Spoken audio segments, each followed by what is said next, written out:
Okay, this video is going to be on the 50 problems with the Mormon Church video, or basically it's going to be about the videos I have done to get into depth on the 50 issues, or at least a good portion of them. So here we are at the YouTube search. We got 50 problems with the Mormon Church. So I'm just going to go ahead and say find it, and there we go. The top video is 50 problems with the Mormon Church, and got some other videos that pop up there from various people, and here's one of mine, 50 Problems with the Mormon Church video expounded upon. Part 8, Polygamy, Part 3, Dodger Game, that's me. So, here's, and there we go, there I got a bunch of mine. They come up here. Using that search term as well as gospel topics issues works well for me. But, I'm going to go ahead and do even better for mine. I'm going to add Dodger Game onto the 50 problems. That way we'll come up with even more of our videos. And so what the purpose of our videos are, there they are, they're all our videos. But we'll find Mormon Informant's video, and there it is. And the purpose of my video is to get into detail, like I said. He's gone over 50 items here, briefly named them, been very concise, and according to his comment to me on one of mine, the content basically should be attributed to Jeremy Reynolds, hope I don't mispronounce your name, Jeremy, who compiled the CES, who created the CES letter, and then, you know, followed that up with information backing that up, and fighting with Fair Mormon, which is more accurately called Unfair Mormon, Mormon apologetics that just mostly tend to use character assassination and misleading people. And there are various people that have done a great job of catching people like Scott Gordon doing that. Flackerman did that on video, and yeah, pretty dishonest. So let's move over to take a look at what we got here. I'm going to split the screen up and get my YouTube action here. Isn't this high tech of me? Okay, so we got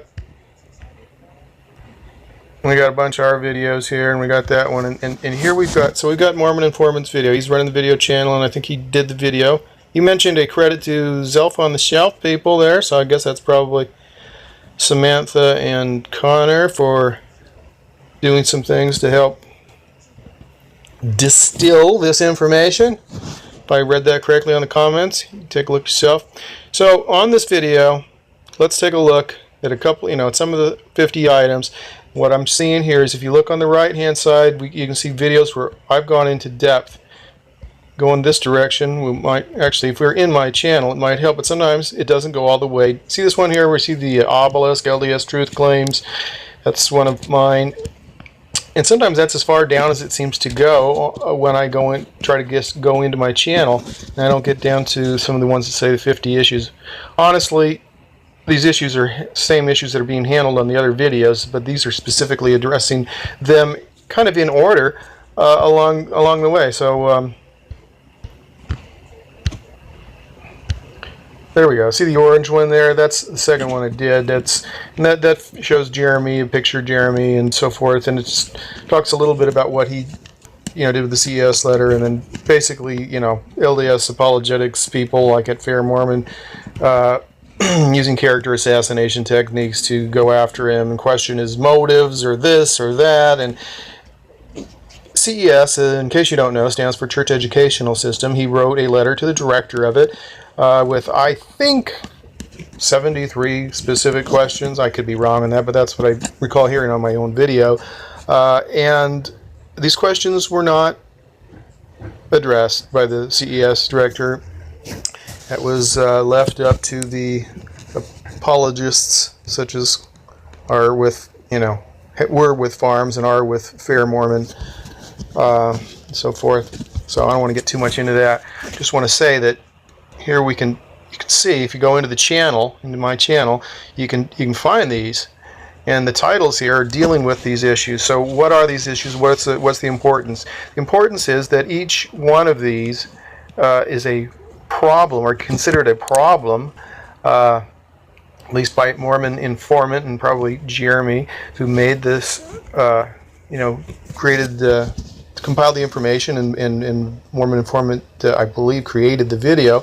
Seems to have very professional skills in doing that. Does a fantastic job answering people on the comment section as well. Many people just, say something idiotic like, "This is all a bunch of lies," and then he says, "Well, go ahead and show me how one of them's a lie."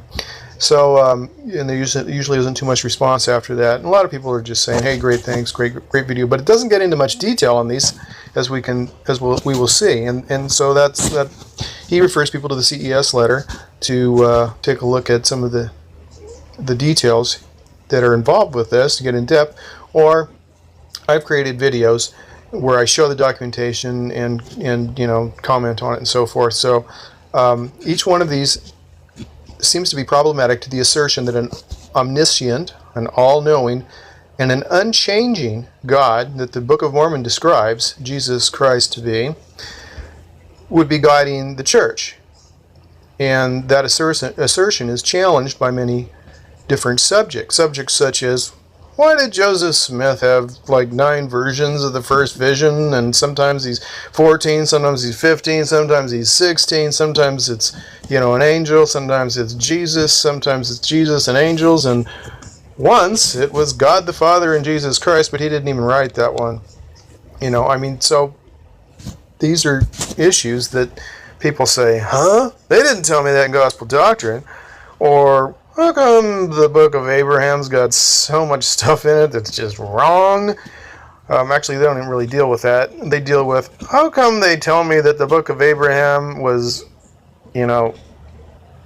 nothing to do with Abraham when they found the copies of the papyrus, and it was, a funerary text written, about 1800 years later?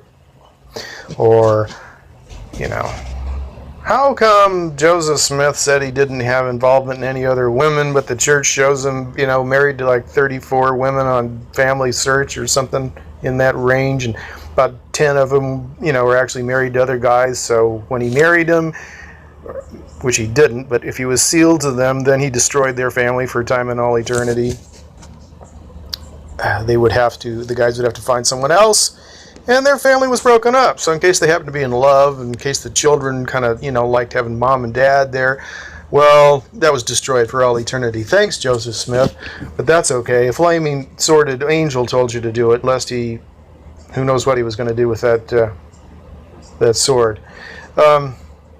Maybe it was a use it or lose it situation. So LDS apologists like to focus on the lack of complete and of DNA evidence that Joseph Smith had a bunch of children with these women or something. So they say, well, he never laid a finger on them, so that's okay. Well, sorry, Brian Hales, if he took their wives away from them for all eternity, if the women loved their husbands, but this happened, families were destroyed for eternity according to LDS doctrine and our purpose in life on earth, then that's still pretty bad. Okay, enough of that rant.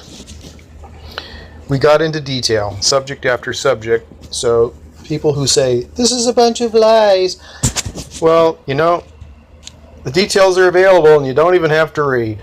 You can go see it on these videos, point by point. Haven't done all 50 of them. There are some issues in here that I haven't done. But I've gotten very in-depth on polygamy, as it is called, plural marriage. Let's take a quick cruise through here. Okay, 50 problems with the Mormon Church.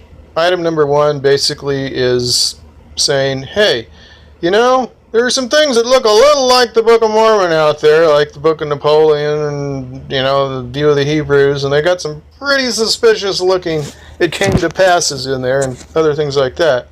So this doesn't, it's not an issue that says, hey, we've got, definite proof that says the church is, not what it claims to be, but there's a lot of coincidence there. And that's not the only thing where copycatage appears to be highly suspicious. There are other areas like having to do with Freemasonry, or having to do with Masonic language in the creation of the Relief Society, and Masonic language in the Doctrine and Covenants, and Masonic lore in the Book of the Book of Moses, and the resemblance of oath-bound secret societies called secret combinations found in both the Book of Moses and the Book of Mormon, amazingly, and Illuminated Freemasonry, and the Danites. Just a coincidence or two, nothing to worry about.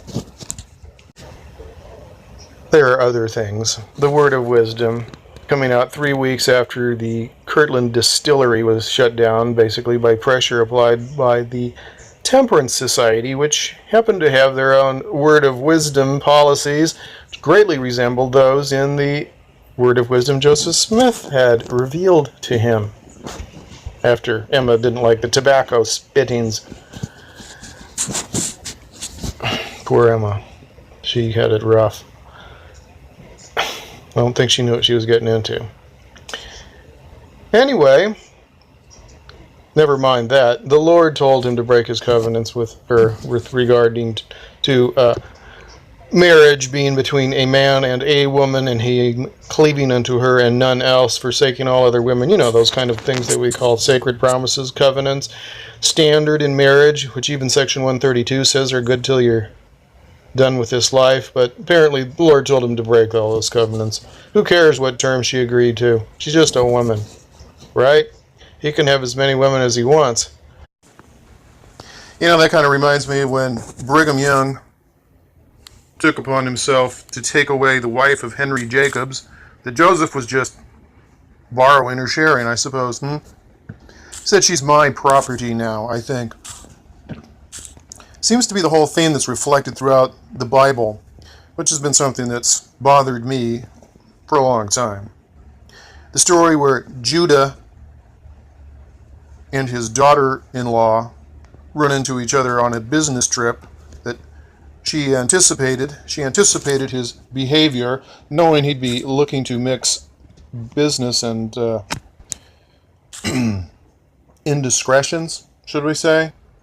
So she dresses up like a harlot in order to wind up being with child, since Judah's 2 sons failed after his first son, who married her, failed in the duty of providing her with a child. And Judah was withholding one of his boys, since they all seemed to be dying who went with this gal. I can understand he might have concerns. So we know she winds up pregnant, and then he calls her a harlot, says, well, we ought to just stone you. But she says, hey, Kobe, it's your boy. So, it was a problem. He said, well, I guess in that case, then, I guess we can reconsider. She probably said it's your child. They didn't, they didn't have sonograms. They didn't know it was a boy. But suffice it to say, her plight was definitely different than Judah's. So he was willing to have his grandchild killed till he found out it was his own child. Great. That was a fabulous family. It was like the world's most dysfunctional family ever, the family of Israel. Love those Bible stories. So then we get to Jesus and the woman taken in adultery in the very act. They said, so they brought her to stone her. And I said, so in the very act, where's the guy? It's the law only applies to the woman. It's all her fault. But he's, you know, there's no problem with the guy. Typical Jewish culture of the day, at least.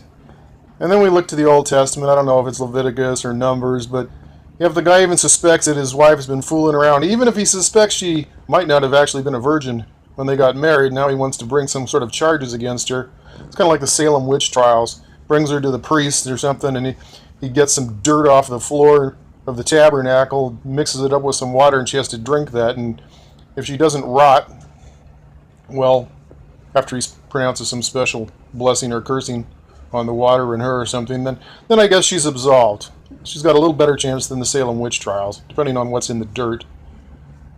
And no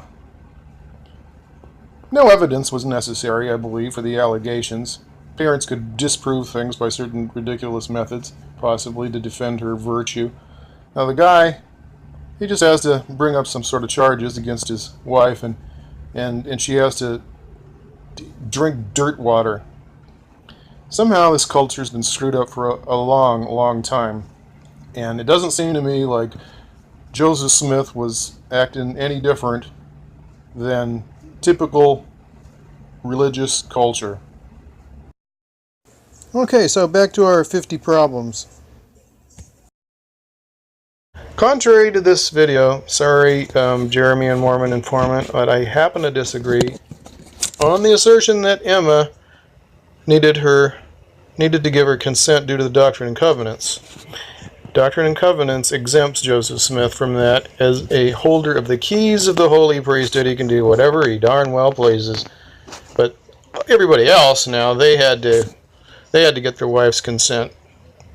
Okay, but she did need to give consent to him breaking the marriage covenant, I would say. We never addressed that somehow.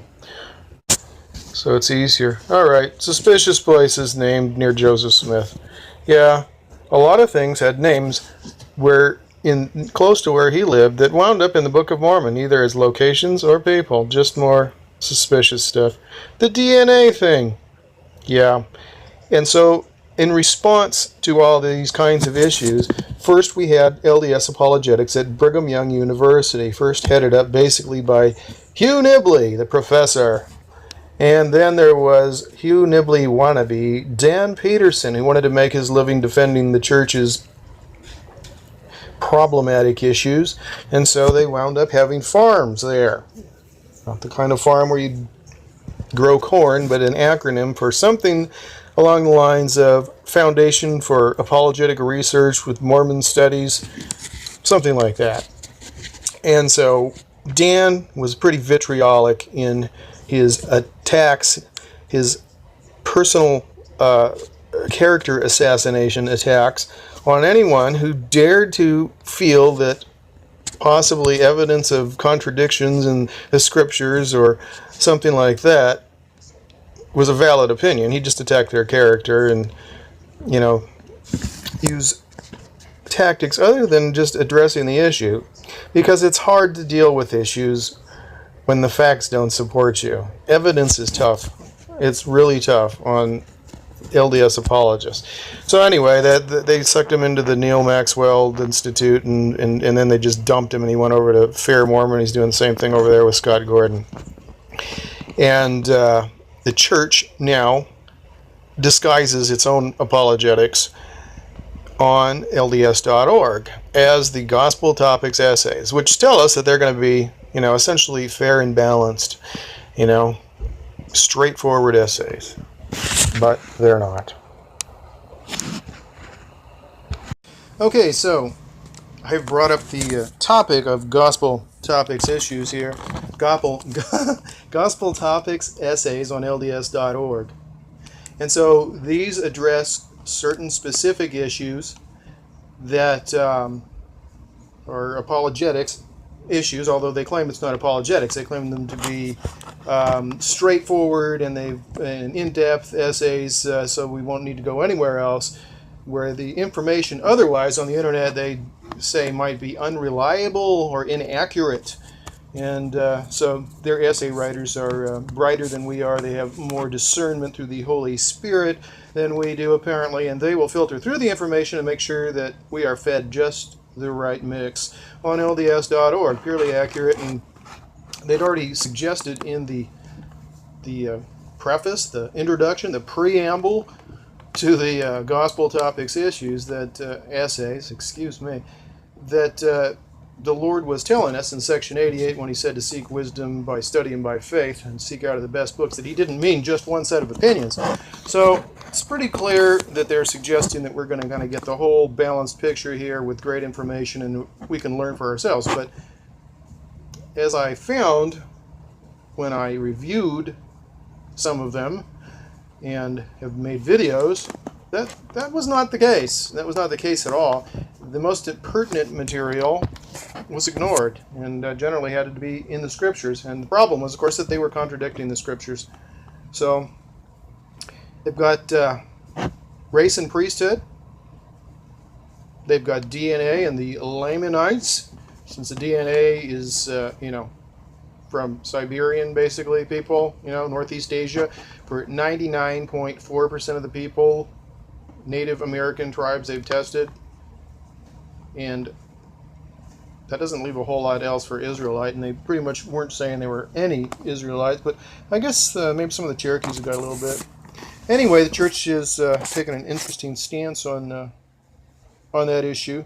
Basically reverted back to science and said that the Lehi's family disappeared into an existing population, a large existing population, so large that their DNA got lost. That's kind of hard to believe if the flood of Noah wiped the place clean. Anyway, and the Book of Mormon explicitly states that the Lord preserved the land for the seed of Lehi, to protect it against the knowledge of other nations. Other nations would overrun the land. That it was preserved unto themselves. So we go over that. I go over that in a couple of videos I've got right now on the DNA and the Lamanites issue, which does review the Gospel Topics essay and compare what they have to say with what the Scriptures say. And they don't work out too well. They don't, no wonder they don't like using the Scriptures too much in these Gospel Topics essays. They try to avoid the most pertinent factual material, is what I've seen, and you can review it, you can watch the videos, and I document that. So it's not a matter of sophistry, it's a matter of viewing the facts. Anyway, I put Gospel Topic Essays and Dodger Game in here, and so that winds up bringing up a bunch of stuff from my channel. We'll go into that later on here, but let's get back to some of the things in the 50 Problems video by Mormon Informant, using mostly CES letter resources for the video, he says, and comment he made to me. So we want to give Jeremy Rennell credit for materials he's provided on his site there. I think it's like cesletter.com. Anyway, that's for all these ideas here that I get into some detail on in these many. I got like 75 videos, 74 I think it says here. What does it say? 74 videos, Dodger Game, 6 subscribers. Not that impressive for that. Okay, well, we need some views. Got good material, need some views. An A issue, and we got videos on that. Okay, they're looking for evidence. There we got places that all have Book of Mormon names where Joseph Smith lived, just a little bit too strange. And yeah, other possible texts. And we got the multiple versions of the first vision. It's just it's too coincidental. Too coincidental on these other things, and Joseph Smith can't keep his story straight on the first vision. I've got a video on that. It's very good, and just examine them. We look at the facts. There is an essay on it, and they just try to find some kind of common element on it and pretend we can just blend it. In fact, they've got a blended version, a composite narrative on the site, as if that makes it true. You blend various people's different stories and you come up with a story that's true. It's just, what kind of logic is that? The contradictions just show that there's a problem. Anyway, watch the video. It's a good video. A lot of good, primary source material on it. We got the Book of Abraham. Have I mentioned that? What's happening with the Book of Abraham? I get into content on the Book of Abraham. The content on the Book of Abraham shows that the person who wrote it is very confused about a lot of historical stuff and uses words that were not available at the time of Abraham, gives wrong definitions on various things, and uses things that are way out of the time reference for when this should have been written. Some of it from 14th century AD. So it was not written by Abraham, and that's easily shown. I don't really spend a lot of time on the aspects of the Book of Abraham argument that the church has been involved with, about the papyrus being a funerary text, you know, a prayer to Horus or something, you know, like 100, 200 BC. It's got nothing to do with Abraham, zero. So people are arguing about that. And the church basically has gone on and said, well, we think he just got inspired from what it was. We didn't say he translated it directly. Well, except for Joseph Smith said that. Says it was written by the hand of Abraham. Anyway, I don't get too much into that. There are other people that are discussing that, and the church has basically said, yeah, well, he just got inspired from it. So he paid $2,400 of other people's money that they could have bought hundreds of acres of land in Kirtland with at the time to get inspired, to have a revelation. Good thing he didn't need that for, you know, the other 130 items in the Doctrine and Covenants. They'd have been even more financially in trouble. He paid all that money and didn't come up with a book of Joseph. He said the writings of Joseph and the writings of Abraham were there. He never bothered to do the Joseph thing. He was doing 6 pages a day on average, we can say, with the Book of Mormon from the rate we're told that he translated. So, you know, say he got it done in like 2-3 months. I've seen anything from 65 to 90 days of him working on it and people's claims. Well, at that rate, it'd take him about 2 days to do the Book of Abraham, not 7 years. Pays all that money and doesn't even come up with the stuff from Joseph, and takes some 7 years, and then all kinds of stuff just dead wrong in it. Malfunctioning seer stone, too many moving parts. Okay, so I got good stuff on that. That's in the Gospel Topics issues are there, and basically, once again, the Gospel Topics essays all try to get you to the point that you say, I guess there's no way I can really determine things from the facts. I'll just pray about it, and Jesus will tell me by the Holy Spirit. And if he doesn't, I guess I'm unworthy, and I'd better be more faithful. Maybe I better pay like 11% tithing and you know, home teach twice a month or something. Okay, cruising right along. Not that I'm going to hit everything in here, but we're going to see a few things. Okay, that's more stuff on the Book of Abraham. Polygamy, we just talked about that a little bit, didn't we? Yeah. Sorry. Fanny Alger, 16 years old, pregnant in the Smith home. No priesthood necessary. Okay. Anyway, the details on that are appalling. Brigham Young, blood atonement. Leave the church, it's unforgivable. Jesus didn't atone for that, so we shed your own blood and then you won't go to hell for the rest of eternity. Great doctrine. That appears to have been a contributing factor in other things. Race and priesthood, Gospel Topics essays. Got a great video on that. Just released it, and you know, goes through the introduction. I show. Are they telling the truth? What they promised to do? How do what they say? You know, they disavow in the essays. And these are proved by the First Presidency in the Quorum of the 12, and they say dark skin is not a sign of divine disfavor. Sorry, Scriptures say the exact opposite. They say it's not a curse. The Book of Mormon says it is a curse and a mark. So we go through the Scriptures and compare it to what they say. Word for word, they are exact opposites. Exact opposites. It couldn't be more blatant. No wonder they don't like using the Scriptures in the Gospel Topics essays. Instead, we talk about history. We talk about what's going on in America and why the prophets were just following the crowd and doing what everybody else did. That's why they were not giving the priesthood to the African Negroes. You could be a very tan Fijian or Aborigine, no problem. Come on, bro. You're probably from Manassas somehow. But if you came straight out of Africa, or maybe straight out of Compton, not happening. Not until about 2 months before the São Paulo, Brazil temple is going to open, and it's just not going to be financially feasible. People with mixed blood, mixed race, are needed to operate the São Paulo temple, and so God, in his great wisdom, decides to go against what he told Brigham Young, evidently, that the seed of Cain, as they are told that they are, do not need to wait until the seed of Abel and everybody else has received the blessings of the priesthood. Now everything Brigham Young said about it is a theory, I suppose. So, anyway, if you came from Africa to America and didn't stop for a few generations in Australia or something like that, June of 1978 was the big change there, especially if you wound up in Brazil.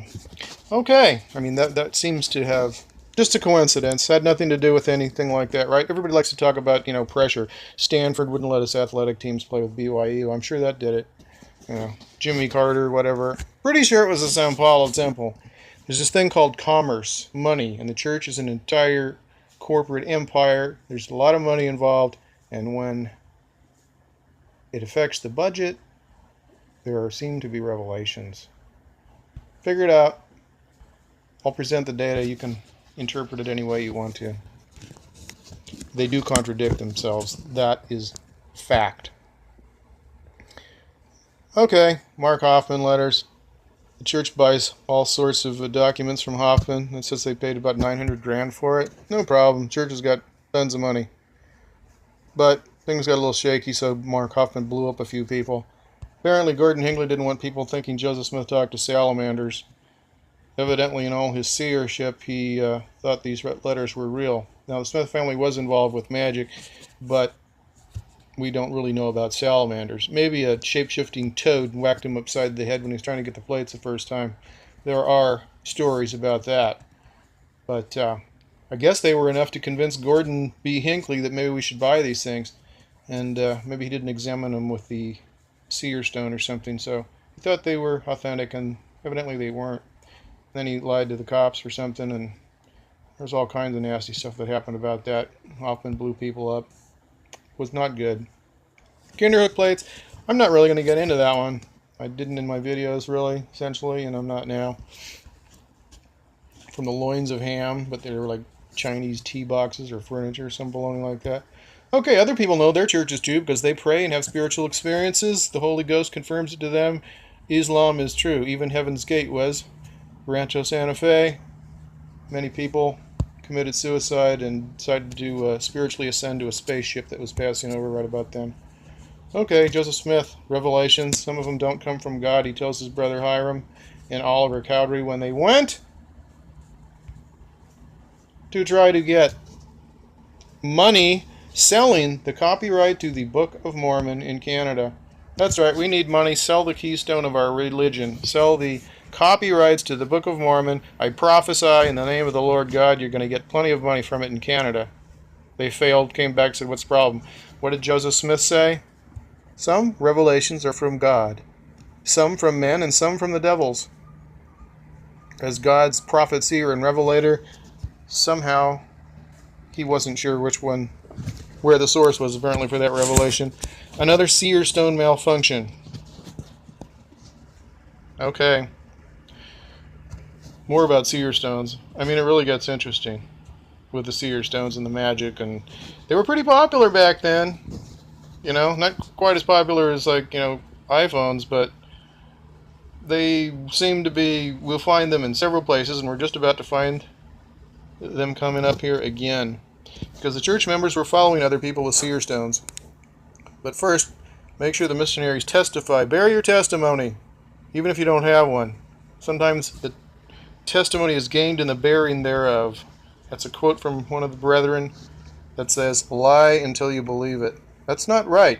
I mean, you're supposed to be testifying of something you know. Either you don't know it, then say, you know, if you believe it or whatever. A lot of guys go on their missions because no girl's going to marry them if they don't go on their mission. They're a loser, you know, basically. That's what you're told. Loser. You're like 19 and a half and hanging out and going to church, you know, in your local ward, and everybody's asking you, so when are you going on your mission? Have you put in your papers yet? You know, if somebody doesn't have a testimony, if they don't believe, or if they don't feel like that's something that they feel inspired to do, well, they're still pressured into it, and then they're a nobody if they don't go. So if they come back, you know, early, it's even worse. Okay, Joseph and Oliver didn't tell people about the priesthood restoration until years later. They're going to suggest they backdated and created some things here, possibly. I've looked at some stuff, but I don't really get into that one in my videos. This one here, the Book of Commandments of the Church of Christ, which is the church that Joseph Smith founded. And I've looked at the Book of Commandments for the Church of the Latter-day Saints, which was the church's second name. Now, the Book of Commandments is kind of interesting because these revelations are supposed to be word for word quoted from Jesus Christ, and what we find is apparently Jesus didn't say what they said he said. They just, you know, canned that version, put some new things in there that gave Joseph Smith more power usually and authority in the church, and then called it the Doctrine and Covenants, and added on from there various other revelations. pretty sketchy. If it was true the first time, then it couldn't be true the second time. If it's true the second time, then it wasn't true in the first place. I mean, that's a problem like with the Book of Mormon. Book of Mormon, was it true? Jesus Christ said it was, supposedly, in section 1 of the D&C, which used to be the preface to the Book of Commandments. Said he gave Joseph Smith the power to translate it correctly, and it was true, correct. 3,000 and some corrections or so later, there were problems. Problems? Couldn't Joseph look in his hat, peeping and muttering, like Isaiah said was condemned of the Lord, and he copied into the Book of Mormon, or wrote it in there, and Nephi had copied it onto the plates, from the plates of Laban into the Book of Mormon, if you want to go that route, but he wasn't looking at the golden plates, he was looking at his seer stone in his hat. According to Emma, his wife, Martin Harris, and David Whitmer, Oliver Cowdery said he was looking at the Urim and Thummim in his hat, but he used the term interchangeably, and the Urim and Thummim was just something basically Oliver Cowdery started saying. It's not what it says in the Book of Mormon. It calls them like interpreters, spectacles, basically the magic glasses. Yeah, so I supposedly got things word for word correct, and they wouldn't disappear off the rock until they were written down correctly. So how'd they make mistakes?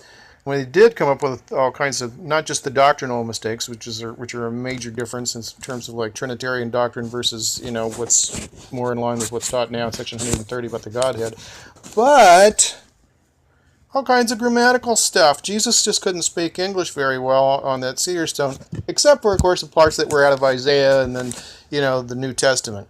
Then he did just fine. His English worked then. Seer stone worked just fine for the parts that seemed to be word for word out of the Smith's King James Bible.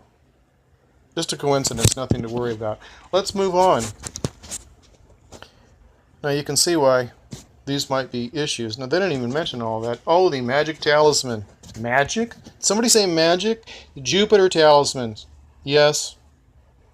They are magic articles. They are used in practicing magic. They're like magic charms. Because you watch too much Disney, magic is actually a real thing. It's not like pulling rabbits out of a hat. It's interaction with the spiritual world, and people use all sorts of paraphernalia, and Joseph carried magic talisman. The talisman of Jupiter, it's kind of astrological. It's supposed to give him special powers with getting wealth and women.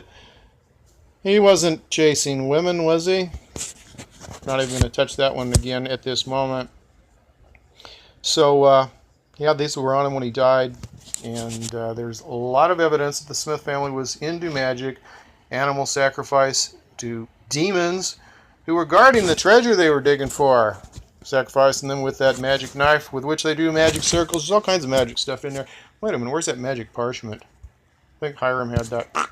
Get back here, parchment. Yeah, okay, so they had all kinds of magic articles, and I've done several videos with, with that content in it, a lot of, primary source materials, documenting the involvement of Joseph Smith and his dad, especially in the magical practices. So it was not made up by some rabid, Christian spiritual warrior, the kind of guys that said they threw girls out of the Salt Lake Temple into the Salt Lake, which is like 40 miles away. No, this stuff's actually pretty documented, and it's not just a bunch of lies. There's lots of information, and I have looked at many documents, and like I said, the scriptures are the same problem. Okay, here are more magical tools. Divining rod. Yeah, Oliver Cowdery was a divining rod guy. Joseph Smith Sr. was, and it's mentioned, the rod of Aaron, and then they changed that to the gift of Aaron later in the Doctrine and Covenants, trying to get rid of the witchcraft or magic, whatever you want to call it. Because it doesn't look good. Kind of like the seer stone thing didn't look that good anymore, so they kind of tried to avoid letting people know about that. I think Michael Quinn talked about that in his book, Early Mormonism and the Magic World View. He's a BYU professor, had special access to, some of the vaults, church's vaults and stuff. Got excommunicated. They didn't like what he was revealing. Now, after there's so much public pressure, on LDS.org they got the brown seer stone pictured. Okay. People that made this particular video don't seem to believe too much in the spiritual world. Some people know about it. James Strang. Martin Harris followed James Strang, but so did at least one of the other three witnesses. I think they all three did. He had a seer stone. Joseph Smith gave him a letter, said, if anything happens to me, you're in charge. Not Sidney, not Brigham, you.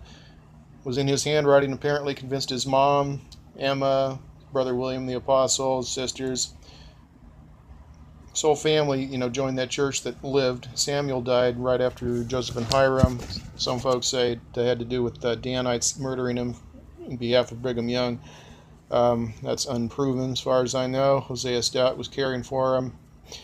Many of the people there in Nauvoo, some of them say that there were people being poisoned by a white powder that the Danites administered to the enemies of Joseph Smith or Brigham Young. Anyway, James Strang was very convincing, and the Smith family followed him after Joseph's death.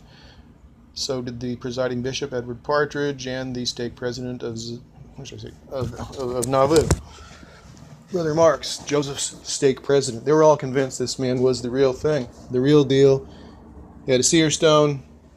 Said he got the plates of Laban, I think, translated them, found them in the ground, an angel, all kinds of strikingly similar things to the Joseph Smith story, which was also strikingly similar to some other people's stories, in case you ever read those.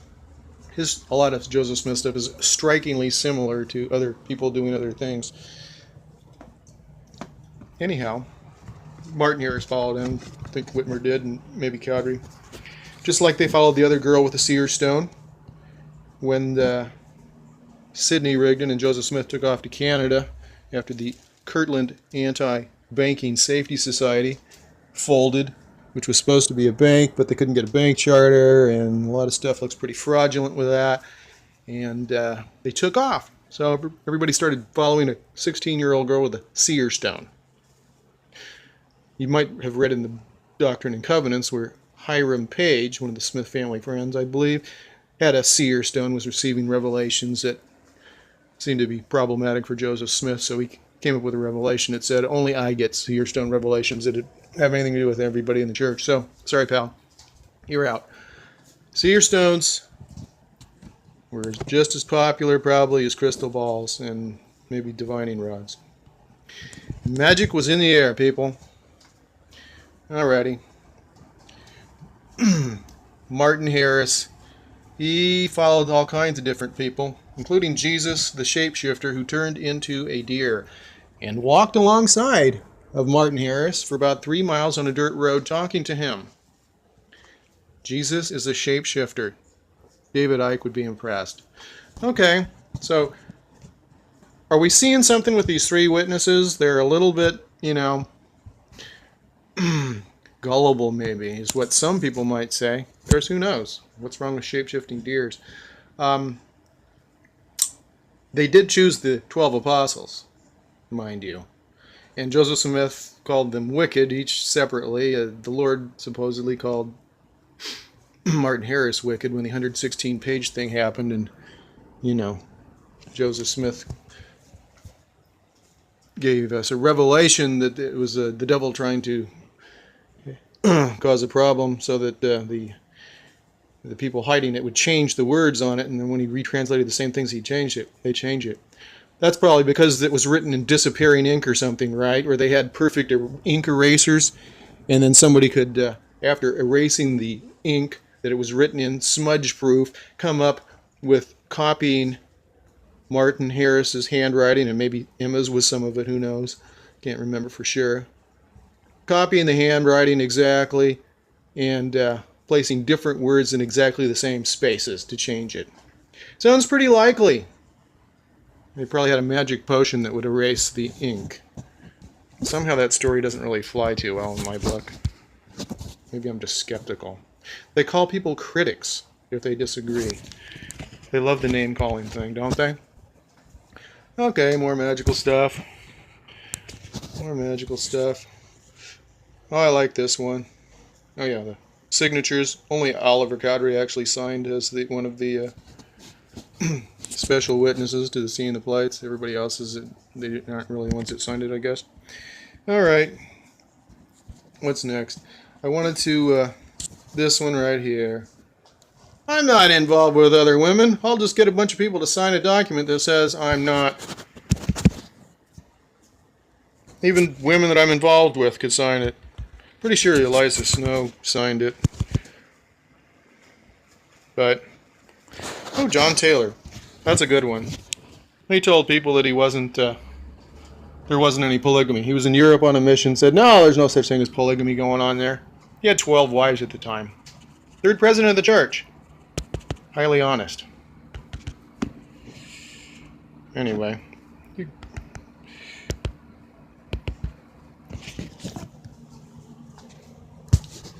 You just get up a petition that says you're telling the truth. That works. It's like you got up basically a petition of 11 witnesses to say that they'd seen the plates, to present evidence for the book that became the evidence of him being a prophet, the Book of Mormon. Except for it's filled with contradictions, so the perfect God, Jesus, seems to have problems with keeping his story straight between the scriptures. And those things are clearly noted and shown in several of the videos. 116 pages. Just talked about that. So what these guys do here, obviously, is they just say something about it, and then if you don't have any documentation, whoops, you know, you have to investigate it yourself. Of course, they do say, hey, check out the CES letter. And you can do that, or you can just watch these videos. I don't necessarily cover every single thing here, but I do cover things in a lot of depth. Now, they got some other things. Why were there Neanderthals? Why did they leave their skulls long before Adam? What about Noah's flood? And they talk about scientific aspects here. I talk about the Middle East. People, there were historic records all over the place. Records that continued, people doing real estate deals, having wars, getting married, right through the period of the flood, and they were not washed away. So maybe that whole thing about Nephites getting lost, you know, in an existing people who didn't get washed away on the American continent, has some merit to it with that, huh? More about Noah's scientific aspects there. More science. Can you really fit that many animals? Maybe God shrunk them and made them all hibernate. What about Orson Pratt saying they had mastodons or something?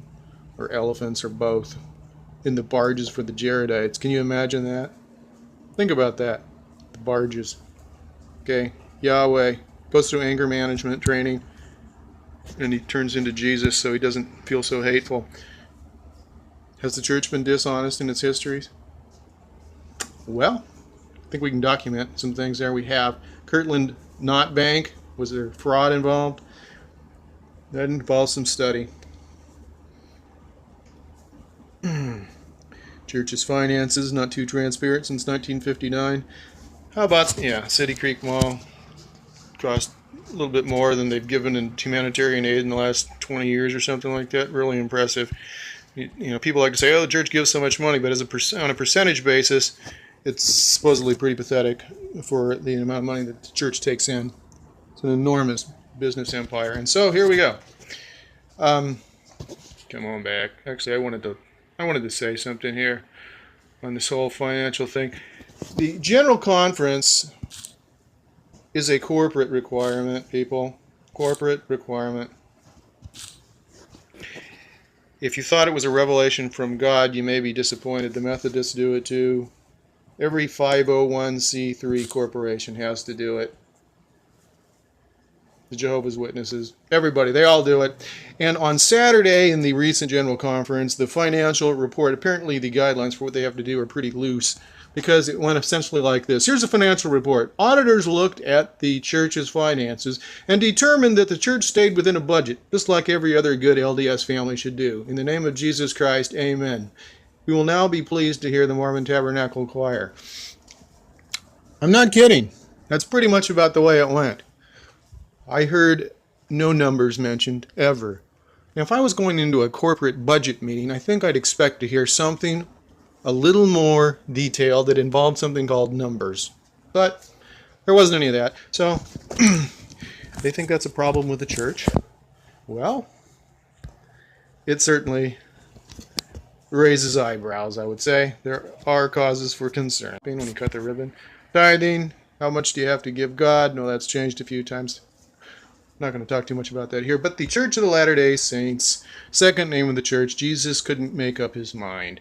Maybe he forgot to tell Joseph Smith, when he named it the Church of Christ, that the Church of Christ had been recently established. A few years back, I believe, in like Kentucky, at various branches. Might have been a corporate, fictitious name problem for expanding the church. Maybe that's why they changed it. I really don't know. But they changed it to the Church of the Latter-day Saints. Jesus forgot to inspire Joseph Smith at that point, that he had said in the Book of Mormon, howbeit my church, save it be called in my name. And since it says the Church of the Latter-day Saints, Jesus was kind of out there for about 4 years. Whose church was it? Well, so they changed that in 1838. It doesn't look too good. It looks really sketchy, so they've gone ahead and covered that up. And Joseph Fielding Smith basically, should I say he told a fib? He was the church historian. He wrote Essentials in Church History, and you get to the part with the church's name and so forth. You would not learn the church's name through what I read there, and I've documented that on video, shown pictures of that. He did not tell the correct names of the church. He was very misleading. And so was Gordon B. Hinckley in his book, Truth Restored. Gordon said something like this. The original name of the church was given by divine edict as the Church of Jesus Christ. Now, that's not the case. It was the Church of Christ. He goes on to say, the words of Latter-day Saints were added later by inspiration. So by divine edict, the Lord gave the name of the church, but he forgot to add on the rest of the part. So later, Joseph Smith got inspired to add that onto the name that it never had. So Gordon misses the first name. He misses the second name. And he says the third name came out of a fictitious first name. I think I've counted 3 or 4 lies there. Welcome to an MTVL. I kind of like the Republican Mormon Truth convention. Video Library is about bringing accurate Ben Carson probably talking a little smack on Hillary there, and he says, I don't know what you call that, but where I come from, they call that a lie. Well, the like button is, and down the bottom I hate to call the prophet a liar, but and just left of that, jump right into the channel. The facts are the problem. Hope you enjoy it. I have not relocated that particular book. If anybody wants to send me over something that I could put in one of my videos, that'd be great. And there have been different editions, and who knows, maybe they said something different in one of the other ones. But the one I had, that's what it said, and it was not the truth. Okay. Moving right along here. Just about gone through the video. The brethren cannot lead you astray. God will not allow it. And then they list all these things here that they think were issues. Boyd K. Packer says, hey, don't tell the whole truth unless it's all faith promoting, or we'll excommunicate you like we did to these scholars. You see, if you tell true things that are not faith promoting in the church, not Jesus Christ, in the church, you're X, baby. Okay? Telling the truth is a problem. It can get you excommunicated if it costs the church membership and money. Moving right along, Dallin Oaks clarifies it for us. So Packer told CES people not to tell the whole truth, and Dallin says, as only a lawyer could, you must not criticize the brethren, even if the criticism is true. Love it. Dallin, get back here. You're convicting yourself. Boyd says, don't tell the whole truth. It's not useful if it's not faith promoting, said Boyd K. Packer. And he's talking to the teachers of the people. Okay, here we are, Dallin. Let's get it. Do we have a quote? He said, you shouldn't criticize church leaders, even if the criticism is true. Well, the Book of Mormon does say some things that are true. It talks about Amalekites on the towers, getting the Lamanites fired up to go to war when they really didn't want to go to war against the Nephites. Nephites hadn't done anything to them, but they get those Amalekites up there. You know, kind of like Fox News and Jerry Falwell and Gordon B. Hinckley and Pat Robertson, and basically the religious leaders that cooperate with the folks who decide when the United States, Inc. wants to go to war, get up there and they say things like, my personal feelings and loyalties are dictated by this. I feel like the Nephites, defending our liberty, our families, and our religion against those Gadianton robbers that we're going to bomb in Baghdad. That's right, comparing people that had nothing to do with anything that occurred in New York. We're just going to incinerate them. So, I've got a video, 2 videos that cover some of that. Gordon B. Hinckley using advanced communication persuasion techniques. He and certain other leaders seem to be very good at. If you know anything about NLP or hypnotic language or various other association techniques. Very clever. Get out of here, Dallin. I think I'm going to feature a couple of videos over here. So, I did gospel topics essays and named Dodger Game to identify me, and look, we got some of this one's mine. So I'm going to click on that guy. That's going to get us into the channel, and you can see some more of the videos that I've got here. Secret Combinations Unveiled. Alright, that's really a good video. And the race and priesthood is, and the this thing isn't mine. Oh, well, click on Dodger Game, get in there, and look, these are ours. These are my videos. Those are some really good videos right there, actually. And these are some of the newest ones. 9 versions of the first vision, Book of Abraham, show all the content and the research behind the linguistic issues and so forth. These are good videos, very good videos. There's just some source material there. MTVL library on my channel. Reviewing the Greg Trimble's Book of Mormon challenge, copying Hugh Nibley's challenge, which basically says if you can't show us where Joseph Smith came up with the material to write the Book of Mormon, it must be true. And I've got 4, basically, a series of 4, all about 15 minutes long, and get into a lot of detail on some things. Sorry, Greg, it's a false premise, and we've shown that. It says there's no contradictions in the Book of Mormon. That's pretty funny, so we go ahead and actually show them.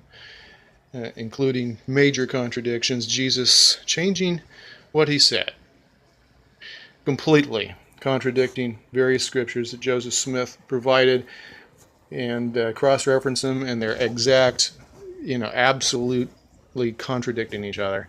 Jesus cannot keep his story straight in LDS Scripture. Think I'm kidding? Watch the videos. It'll be in front of your face. It's not a matter of hypothesis. It's not a matter of sophistry. It's a matter of in your face. You look at it, and there it is. You don't even really have to go about looking for it and reading it. I've done that. Joseph H. Jackson, Adventures in Nauvoo with the Danites and the Spiritual Life System. It was way worse than anything you've heard in church, that's for sure. And it wasn't just 34 women people. It was a lot more. A lot more. It wasn't about marrying people. According to Sarah Pratt, Elder Orson Pratt, the apostle, his wife that Joseph Smith tried to seduce while he was on a mission that Joseph called him on. Same thing he did with Orson Hyde's wife, except for he succeeded there and failed with Sarah Pratt. Yeah, she said it was more of a woman for the night thing for a long time. Then he started coming up with this sealing business when some of his attempts were failing. Some of the ladies were turning him down, like her, for instance. Yeah, she mentions when she went to visit Captain Morgan's wife, Captain Morgan, the guy that kind of revealed some of the Masonic secret signs and tokens and things like that, and so he wound up dead suddenly, kind of coincidental with their blood oaths and so forth, not to reveal certain things. Well, at any rate, she remarried some guy and wound up kind of hooking up with Joseph Smith. According to Sarah Pratt, says she went over to unbosom her grief about Joseph Smith hitting on her, trying to talk her into bed. And Mrs. Harris, her new married name, from Captain Morgan's widow, said, "You're a fool. I've been his mistress for the last 4 years. It's good times." She didn't say it's good times, but pretty much that's what Sarah Pratt said she said. You can read it. You don't have to go looking. It's in one of the videos on the whole polygamy deal. So it's not just a bunch of idle gossip. It's there. You look at it. You figure it out. I've gathered a bunch of it. I've taken time over the years to examine things. And the scriptures are the most telling. Absolute and total contradiction. And you haven't seen it, well, it'll be in front of your face. So enjoy the Mormon Truth Video Library, as I call it, but the channel name still is Dodger Game MTV Library out.